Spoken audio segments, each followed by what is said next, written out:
Hell is just around the corner, and by that I obviously mean Helhest, which comes out in less than 4 days. So let's talk about the things that you should be grinding for and gathering if you're wishing to pull and play this character.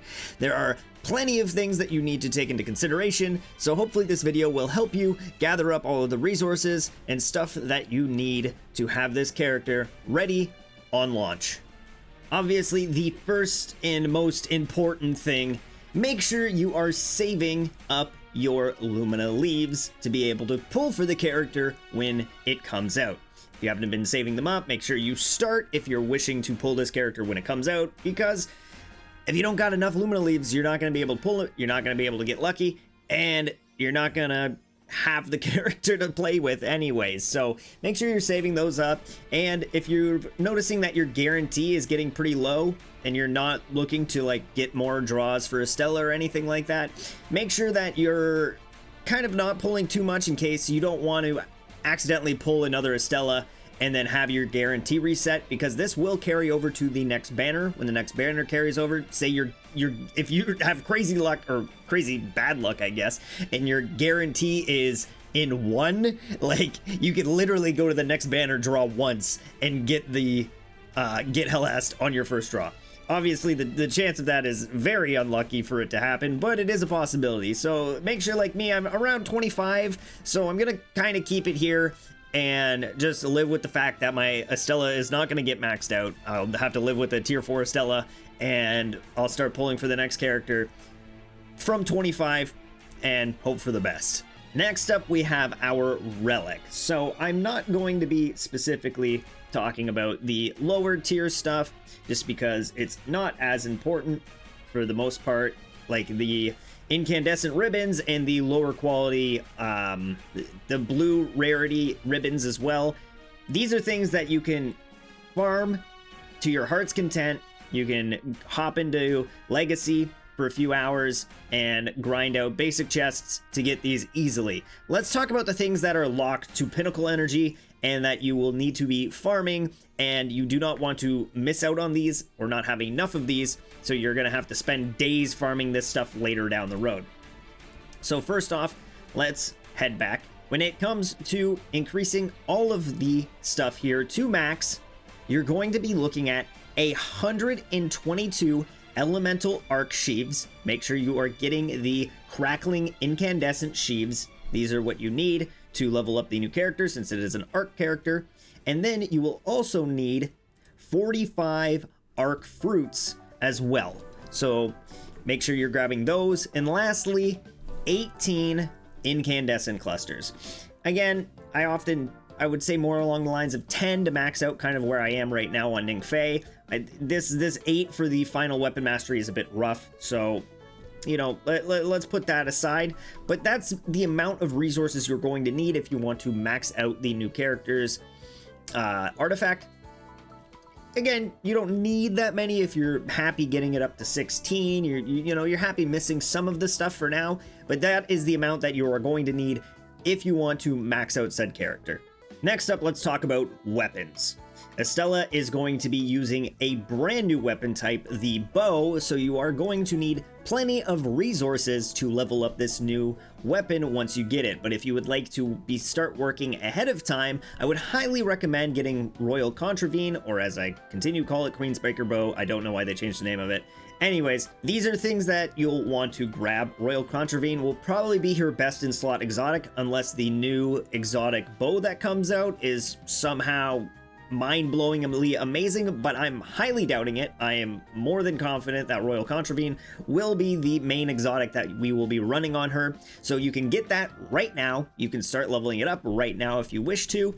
Keep in mind that for both your mythic bow and your exotic linear fusion rifle, you're going to need 75 clusters and 40 Luminites. So for those of you who don't know what that is, we can go here. You will need 75 mythic weapon infusion cores of the piercing brand, and then you will need 40 Luminite, again, of the piercing type. The Luminite are definitely the harder ones to get, so make sure you're trying to farm up and max out those. I got together like 20 of them, so I don't have quite enough to max out. Well, technically I have enough because I only need to max out the bow. I've already maxed out the Royal Contravene. So those are the materials you will need to level up these weapons. Keep in mind that you'll also need plenty of exotic weapon infusion cores, catalysts, and duplicates, and supposed photons if you want to max out the Royal Contravene as well to use with her. Don't forget, you're also going to be needing to grab exotic weapon mods. Sadly, we don't know what perks that the bow will roll with, so we can't exactly start farming them right now to get the perk upgrades, because as of right now, it doesn't show us what perk upgrades we can get for said bow. Who knows, maybe we'll even get some new exotic mods specifically for the bow that roll with those perk upgrades. So keep that in mind. Try to just keep the choice chests for your exotic mods. Don't go out of your way trying to farm specific rolls quite yet until we can see what that bow, or if you want, linear fusion rifle ends up rolling with. Don't forget, for your 3 exotic mods, you'll need 120 of the topological astatine, and you'll need 60 of the Mobius clusters to fully upgrade your 3 mods for your mythic mod, or for your mythic bow. Now for artifacts. This is where things get a little bit tricky because we don't know her full build yet, but we can make some assumptions. She is a summoning character. She will be summoning drones and focusing heavily on that. So following along with Estella's build is not a bad idea. For those who don't know, the current Estella build uses Warding Pact, which gives you increased reduced damage for every summon you have on the field. So say you have 3 drones out there, you'll have negative 33 damage reduction, which is beautiful. Ring of Conversion is always a fantastic choice for almost any character. I've used it on plenty of them. Rampaging Pact, another good one. Just get more damage for having summons out there. And Illuminating Ground might be a good choice for her. This is what I'm using on my Estella. Whenever you cast signature abilities while stationary, you'll get yourself a weapon bonus. The other option is taking a look at, you might just be lucky and have plenty of stuff with Ning Fei. We have the same thing, Nourishing Pact, restores 20% health while summoning. I would probably go with the other one that I was showing off on Estella, just because this character has more summons than Ning Fei does. But if you already have this for Ning Fei, it's an easy choice. Rampaging Pact is another choice that matches. And if she somehow has some sort of movement tech, which we don't know yet, we haven't seen her full thing. All we've seen are drones. Nothing in the trailer really showed any sort of movement. But if somehow she does, you'll probably already have movement arc stuff if you've been building a Ning. I know most people have been building Ning Fei, so off the bat, you'll probably take your Ning Fei mods and just slap it on her to increase her power right off the bat. And then you can start farming out more specifically once we know what her build entails, how many drones she can summon, what other abilities she has, all that kind of fun stuff, just to see. Once we really get an idea of that, then we can start really farming the different types of artifacts. Gilding as well, do not forget about gilding. You are going to need a ton of elemental fruits to max this out. I would highly advise not farming, like if you're strapped for resources at the moment, I probably wouldn't go out of my way to farm for a ton of these to max this out right off the bat. But if you are looking for it, keep this in mind. It's an insane amount of materials, to be honest.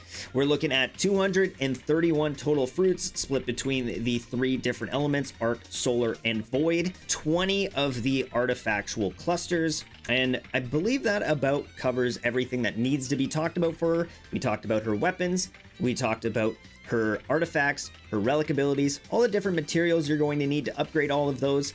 If you would like a better in-depth show of what materials are needed to max out specific characters and stuff, take a look at my good friend Agent Phyros's Google spreadsheet. It will be linked down below. There's plenty of information there that will help you, whether you're trying to max out Helhest or you're trying to max out some other character. So thank you so much for watching. Get excited for Helhest. I have a feeling she might be a little bit better than we expect. You know, you never know. Get ready for surprises. I'm kind of hyped to give her a try. I mean, a lot of people are just calling her, a 5-star Atal, but I don't know. I'm looking forward to her. Let's just say that.